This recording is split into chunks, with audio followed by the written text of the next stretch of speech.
Greetings YouTube, Extra Guyver here again. Now it's been a while since I've done a video, but I feel I have to do this. This video is one that's going to be a bit of a rant, but in my opinion it needs to be done. So here it is. Well, if you've ever posted on the IDW boards, you've seen I've not been impressed by the ongoing Transformers comic. Yes, I've continued to buy, probably against my better judgment, but I have refused to buy the trade paperbacks of it like I normally do with Transformer comics. Anyone that knows me knows I love my Transformer comics. I collect the single issues and then I collect the trades. I have been doing this ever since the Dreamwave days. I've even got all the Titan reprints of the Marvel material. So it must be bad if I'm not buying the trades. So I thought, let's do a top 10 things wrong with the ongoing.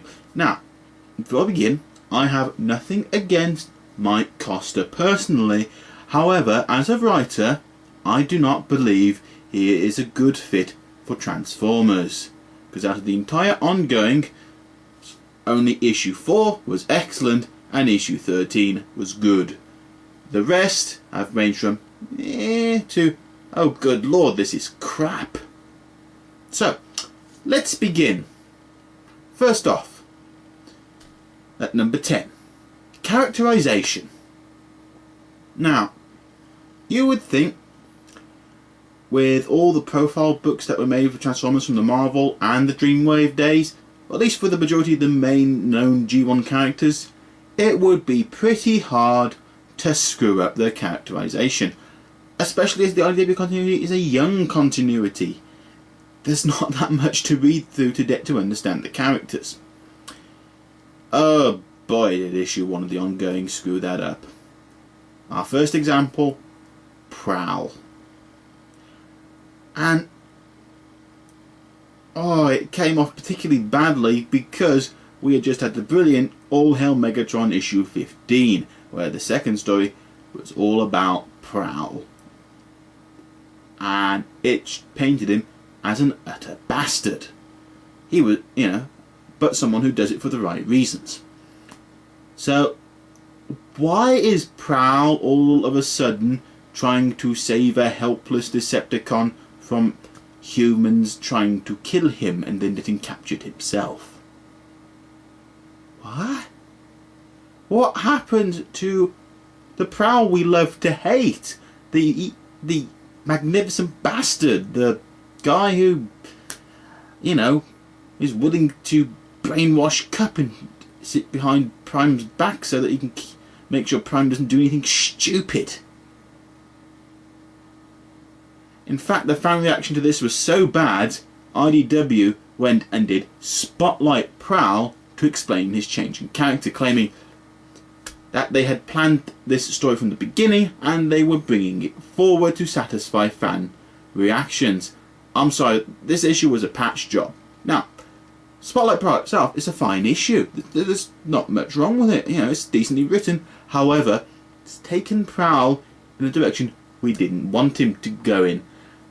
Thank God Last Stand of the Wreckers and Infestation completely ignored him and returned him to being the bastard that we know him to be and love. Next major example is Optimus Prime. Now, everyone's been calling him Emo Prime. Now, Prime has been emo before, but it's never lasted this bloody long. He usually gets over it by now. I mean, good lord, this, IDW Prime lost Cybertron. He got over that back in Stormbringer. Hell, he's had 3 years to know that he cocked up and the Autobots got their asses handed to them in All Hail Megatron. Why does it just take the death of Ironhide, admittedly a close friend, but why now, to finally make him go, oh, I'm not a good leader, I quit. And then, and he spent like 3 months sitting in a Skywatch cell going, I'm sad, I'm mopey, I don't know what to do with myself. I admit, Optimus Prime is a hard character to write well. That's just awful writing, especially as he's no longer leader now. and yet you've left him a central character in the ongoing. Now, why? When, I don't know why, but they did it anyway. The next one, Ultra Magnus. I liked IDW Ultra Magnus. Enforcer of the Tyrest Accord, to make sure that the accord between the Decepticons and the Autobots, to make sure the war stays in some way honest, that their technology is not leaked to other races, that there are certain rules of engagement so that they don't wipe out their whole race. Since when did he become such an irrational dickhead and stickler for the rules? I mean, the whole point of his spotlight was that he was willing to bend the rules to get the job done when he went after Scorponok.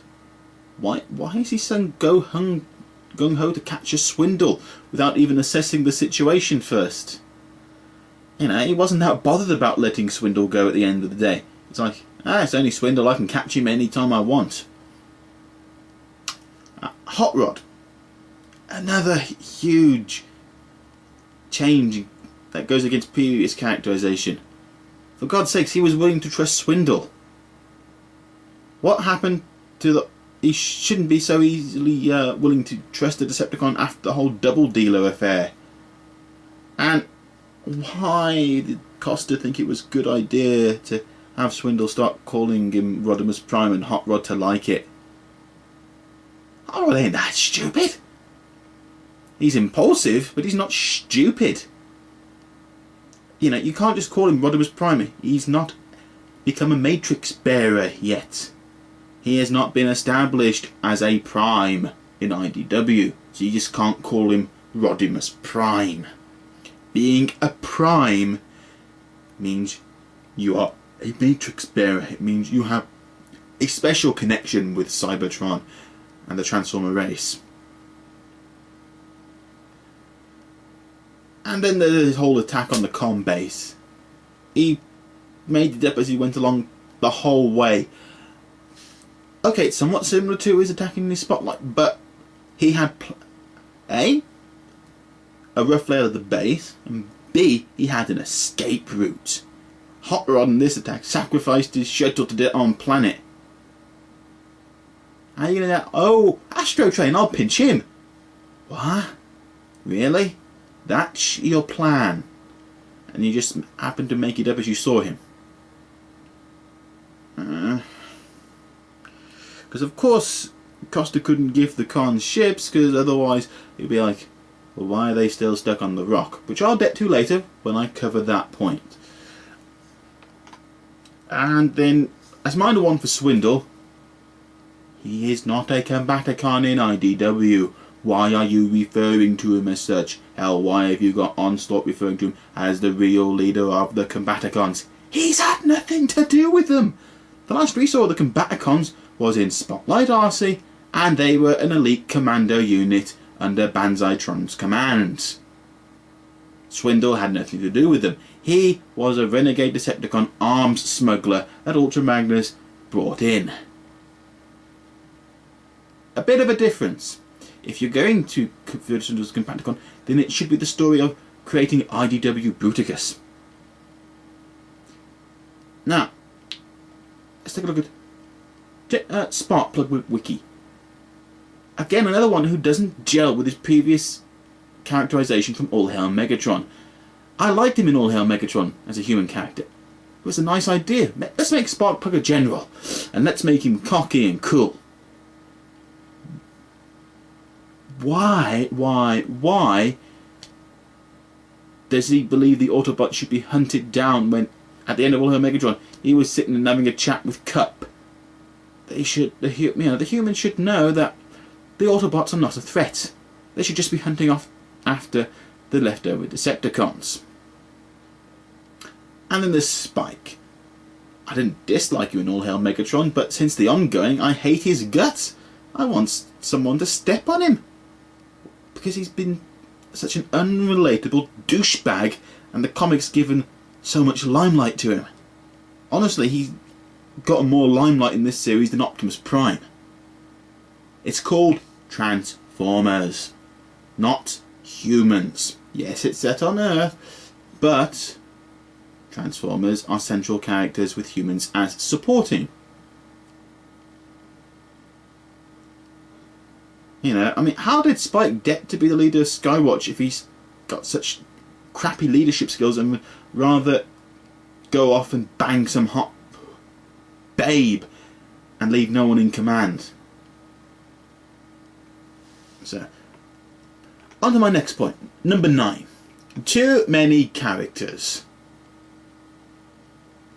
First off, how the hell are that many Decepticons been left on Earth that we never saw in All Hell Megatron?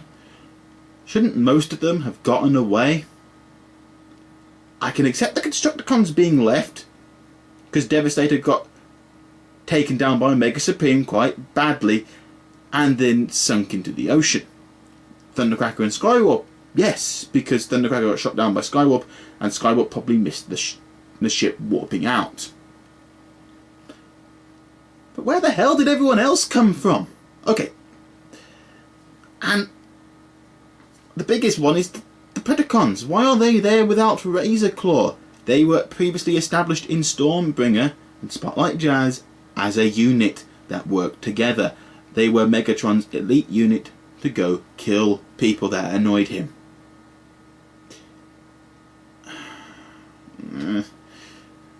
And it's been even worse with the Autobots, because why would you have such a large cast?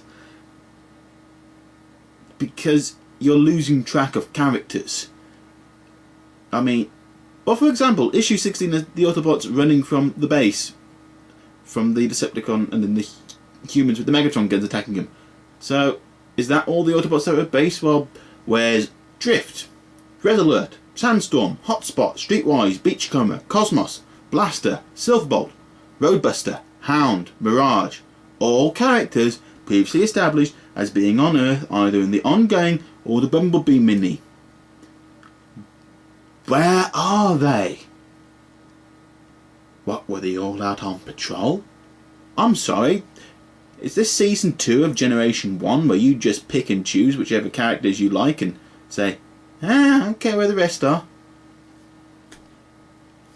And then as for the team that got shot down on the plane, well, what happened to Broadside, Wheeljack, Jetfire and Smokescreen?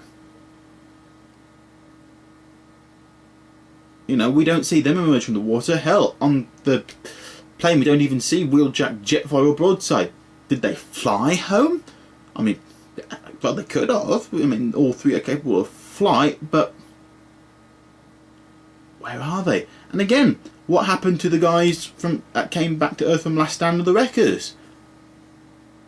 You know, what's happened to Spring? Oh, they said the humans built them a spaceship and sent them on their way. Since when can humans build intergalactic spaceships for Transformers? At least with Infestation we now know what happened to Cup. Oh, poor Cup. But let's number 8. Bumblebee as Autobot leader. I repeat, Bumblebee as Autobot leader. An interesting idea that has been handled so badly it's untrue. He did nothing to earn it. You know, why did they even use a voting system to vote the next leader? And why did they vote for him? He did nothing. When they voted for leaders in the Marvel Comics after Prime's death, that's because they had a few dozen leader characters to choose from. You know, you had Omega Supreme, Perceptor, Blaster, Grimlock. And Grimlock got it because he managed to hold off Trypticon. And they thought, yeah, he took control of the crisis and he led us effectively. Grimlock, you're in charge.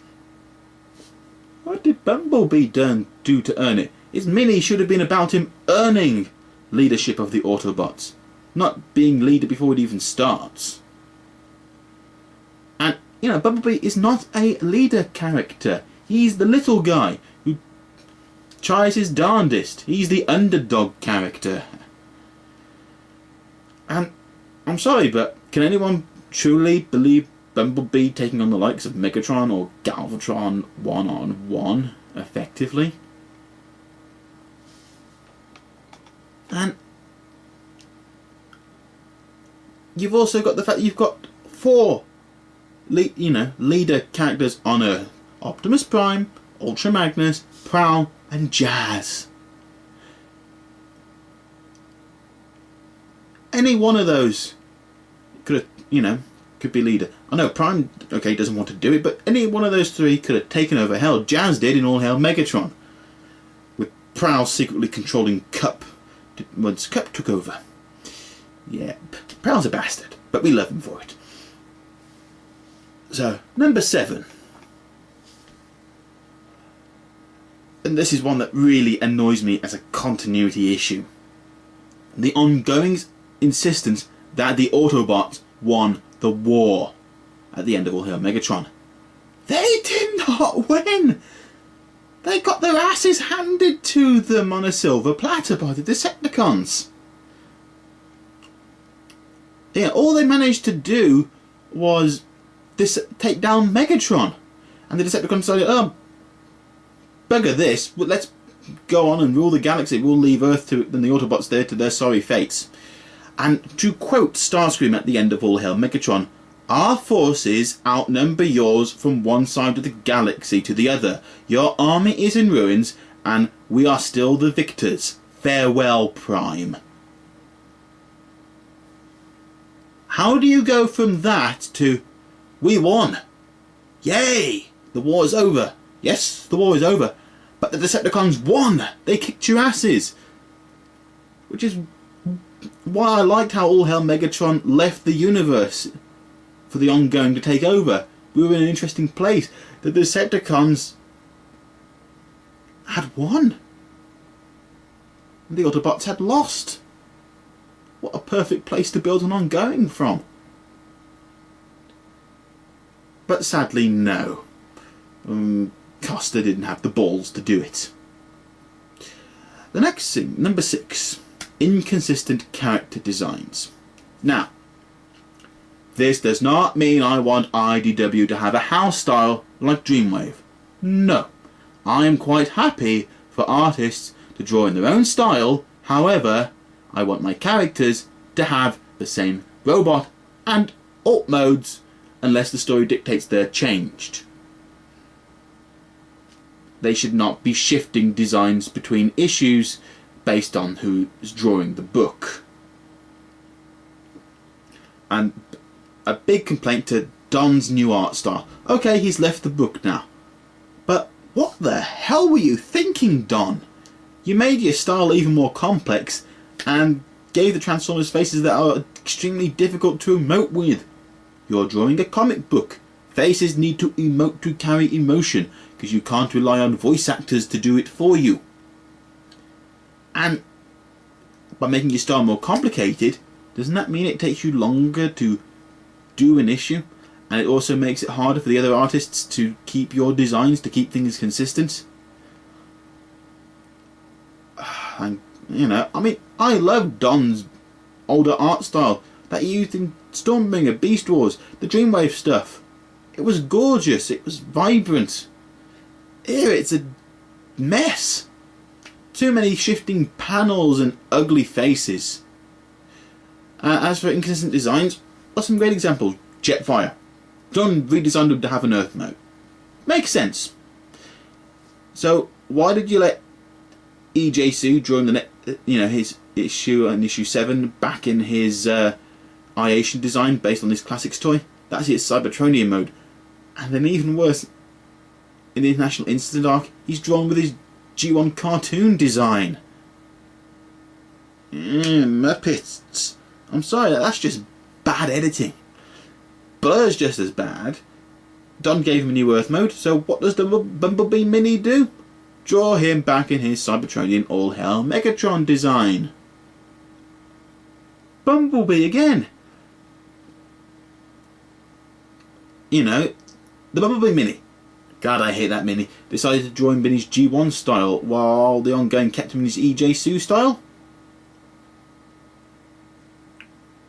Okay, admittedly, when they gave him a new design in the Bumblebee Mini, it carried on to the ongoing when Don was drawing it, only for E.J. Su in issue 7 to draw him back in his E.J. Su design. I guess someone didn't tell E.J. Su about the new character designs. Editorial team! Calling editorial team, you need to sort this out. And again, Prime keeps shifting designs. Don redesigned him with a new Earth mode. Then, again, E.J. Su draws him back in his design he gave him back in the Iation series. And then in International Incident, Guido drew him back in G1. Now, I don't understand this, because Guido drew All Hail Megatron, and aside from the few characters like Sidestripe and Sunstreaker who were made to look like their classics toys, anyone else was kept in the Asian designs. Makes no sense.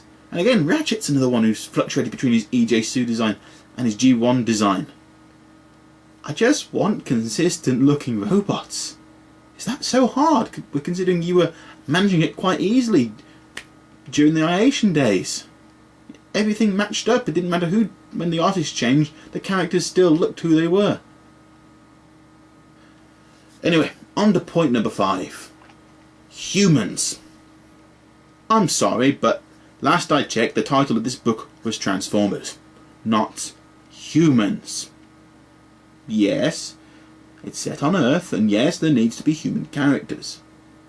But aside from Spike and Sparkplug, I couldn't name a single one of them off the top of my head, because they are forgettable. And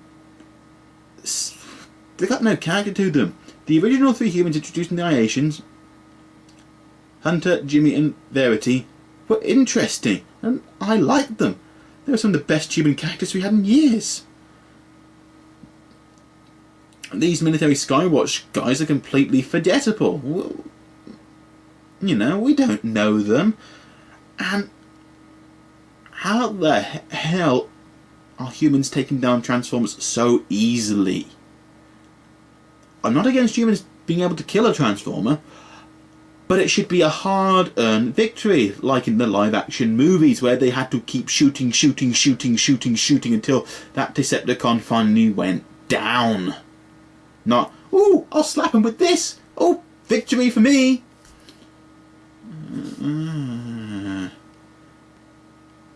You know, once you give them the technology to kill TFs in one hit, what threat on earth? You know, what threat are the Decepticons? You know, even Transformers don't go down usually to one hit from weapons fire unless it's someone like Megatron. So how are the humans mass producing that kind of firepower with their limited understanding of the tech that they got from reverse engineering Shockwave? It makes no sense. Anyway, point number 4. The Decepticons and their post All Hail Megatron status. How the hell are they stuck on an asteroid? I'm sorry, what happened to all their ships, bases, planets, space stations that they had during the Iations and All Hail Megatron? They can't have lost all that just because Megatron's offline in a coma. Where are guys like Bludgeon, Banzaitron, other heavy hitters of the Decepticons? Where are all the commanders? The Decepticons, right, after All Hail Megatron, should either be ruling the galaxy or in a civil war for who takes over from Megatron. And hell, All Hail Megatron 13, written by Costa, looked like it was going to be a civil war between Starscream and Razorclaw. Now that, I thought was going to be interesting. Instead, it's completely shoved under the carpet as soon as we catch up with the Decepticons. What the hell are you playing at? And the other thing, Bombshell's new Cerebro Shells? I'm sorry, but I don't buy his new Cerebro Shells where he just latches them on someone and he can then control them. The idea with these Cerebro Shells was that they bored into your brain and took control directly, regardless of whether you were a Transformer or a human. By just being able to slap them on someone to control them, that just makes a stupid weapon of... It just ruins what made it a good weapon. What, did Hasbro get squeamish? Anyway, point number 3. The fights have been boring as hell for the most part. The only interesting one has been Brawn vs Starscream in issue 16, because that was just cool and brutal. And oh yes, Prime landing on top of Swindler in issue 6. That's about the only interesting fights we've had. I mean, the worst case, if it was International Incident, where characters just popped up from panel to panel in different positions to where they were last panel, and there was no sense of flow to the fights.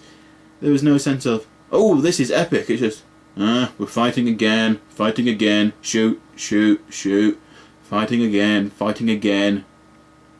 Where's the suspense? Where's the action? Where's my kick-ass fight? Maybe I've been reading too many shonen mangas. But yeah, Costa could learn a few things about orchestrating a decent fight. Point number 2. Megatron's old body. How on earth were you able to make that many Megatron guns from his original body?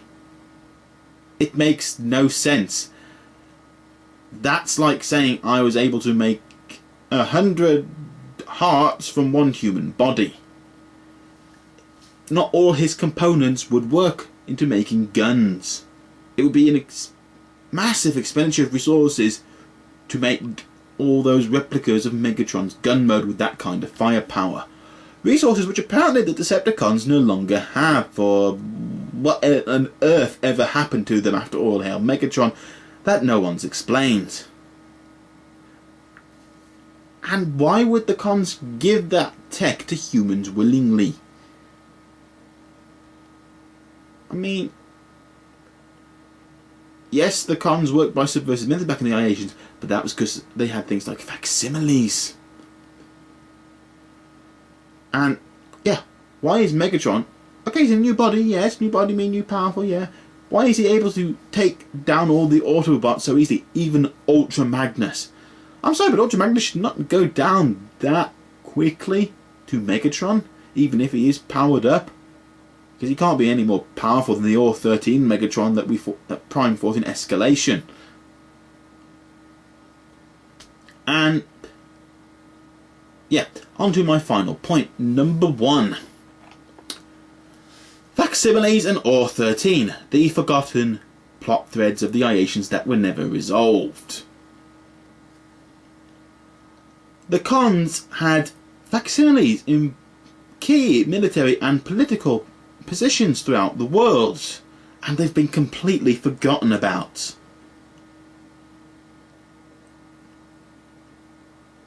Why? Now, Andy Schmidt's actually posted on the boards there, you know, facsimiles will be coming back into the plot. I've yet to see any. Okay, if the head of this, you know, anti-TF church turns out to be a facsimile, bravo! A little late. And Or-13, that was what promoted Earth from backwater to major warfront. Hell, even though it wasn't mentioned all of Megatron, I assume that's why Megatron wanted to put his space bridge hub on Earth. It's like, yeah, I need to secure this place because, yeah, Or-13. So, the cons can't have used it all up. So where's the rest of it gone to? So, that's my little rant about the top 10 things wrong with IDW. And it's been, you know, I felt motivated to do this after reading Transformers Infestation, written by Abaddon Lanning, because, yes, I thought this was going to be another silly, shitty crossover like Marvel's and IDW's Avengers Transformers crossover. How wrong was I? In 2 issues, Infestation has been more of a Transformer comic than 16 issues of the ongoing. I found it fun, enjoyable, and it felt like Transformers. So, if you want to in Transformer comics, don't buy the ongoing, go buy Infestation, or better yet, Last Stand of the Wreckers, because those are awesome Transformer comics. Right, this has been Extra Guyver, signing off.